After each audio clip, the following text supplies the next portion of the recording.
Hello class! So today I decided to go to the backyard to read you guys a book because it's so beautiful outside today and the temperature has warmed up quite a bit. So I thought it'd be nice if I went outside to read a book. And the book that I'm going to read today, it actually has to do with science again. So it's called How Are Butterflies Like Chickens? And it's actually written by Betty Ann Knudsen and illustrated by Deb Lanner. And it's one of my favorite childhood books that I got when I was a kid. And I also actually got it signed by the author, which is pretty cool. And she's from Raleigh, North Carolina. So that's even cooler as well. So I'm going to show you the cover of the book and then I'll start reading the book. So here's the cover. It has beautiful illustrations in this book as well, beautiful butterflies. And then there's where she actually signed it to me. So that's pretty cool. And then you can see she's from Raleigh, North Carolina. The publisher is too. And this page just talks all about her and how much she loves butterflies. Okay. How are butterflies like chickens? They begin as an egg. A mother butterfly is very careful to lay her eggs on leaves of plants or trees that the caterpillars which hatch out of eggs like to eat. Some butterflies lay only one egg on a leaf at a time, while others lay over 100 eggs in one place. So they both have eggs. That's very cool. How are caterpillars like snakes? They shed their skin. Caterpillars will shed their skin about 5 times more before making a pupa. Each time it is called an instar stage. Some caterpillars even change colors from one instar stage to another, and others have eye-like markings to make them look like snakes. How are caterpillars like bees?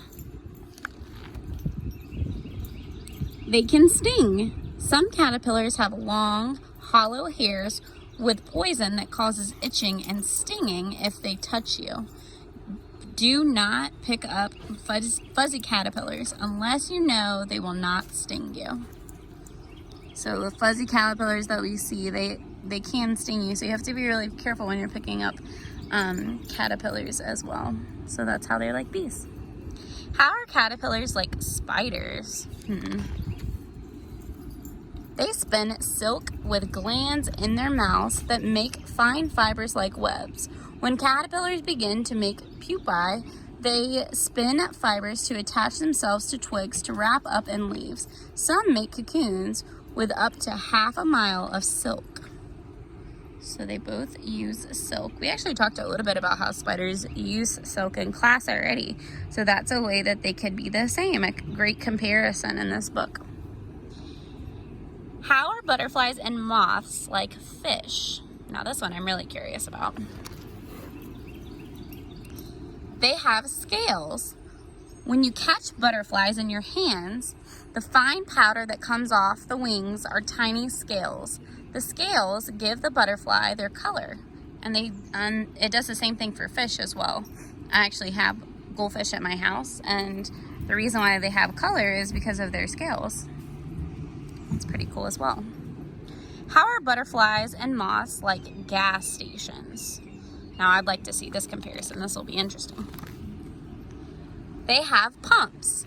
When they hatch, their bodies are full of liquid and their wings are small and limp.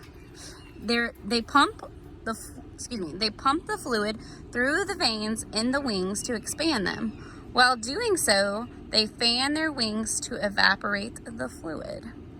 That is very cool. How are butterflies and moths like radios? They have antennae. Butterfly antennae have a swelling called a club on the end. Here's the butterfly antenna, and then here's the radio antenna. Moths have 2 kinds of antennae, a point on the end or shaped like a feather. Butterflies and moths use their antennae to touch and to smell. And there's the moth antenna. How are some butterflies and moths like actors? Now, an actor is someone who pretends to be someone and puts on like a performance for someone. So let's see how they're the same. They pretend. Some moths look like bumblebees and hover like hummingbirds over a flower when feeding on nectar. Bees stop flying and crawl into the flower to get pollen. So it looks like they can pretend to be something that they are not. I wonder if they do that also to protect themselves from predators too. We talked about another animal in class that does that. We'll see if you can remember which one that is. How are butterflies like soldier uniforms? Ooh, I wonder if it has something to do with the coloring, maybe the camouflage. Let's see. They are camouflaged with markings like bark or leaves on their underwings, which show when they fold their wings over their bodies, hiding the colors on the top wings. So it does have to do with camouflage. Like this person, you can't see them, okay, because this person is camouflage. Just like in the picture, you cannot see where the butterfly is, but this is supposed to be where the butterfly is. So that's pretty cool. How are butterflies and moths like children when they drink? I wonder how they are like y'all when you drink. They drink through a tube called a proboscis. Most moths and butterflies have very long, hollow tongues kept coiled up in their mouths.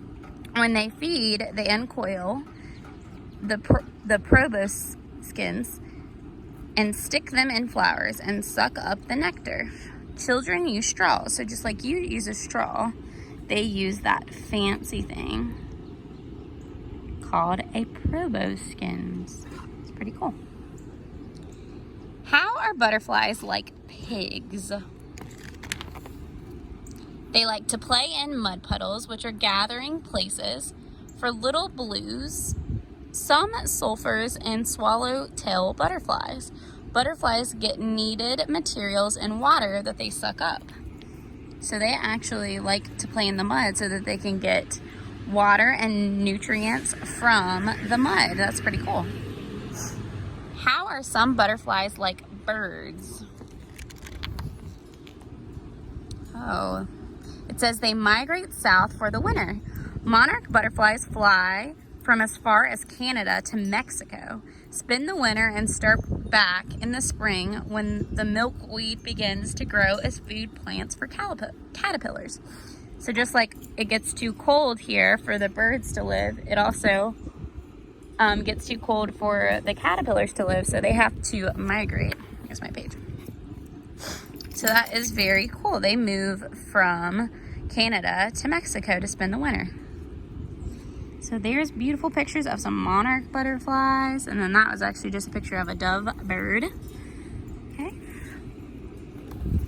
And then that is the end of this book. So I hope you guys enjoyed the read aloud that I did today, and you learned a little bit of comparing in this book of different animals to butterflies or to caterpillars and how they're alike. And this book is really great for that because it asks so many wonderful questions. So I hope you enjoyed that, and I hope you get a chance to go outside today and enjoy the beautiful day, and I will talk to you guys soon. All right, bye.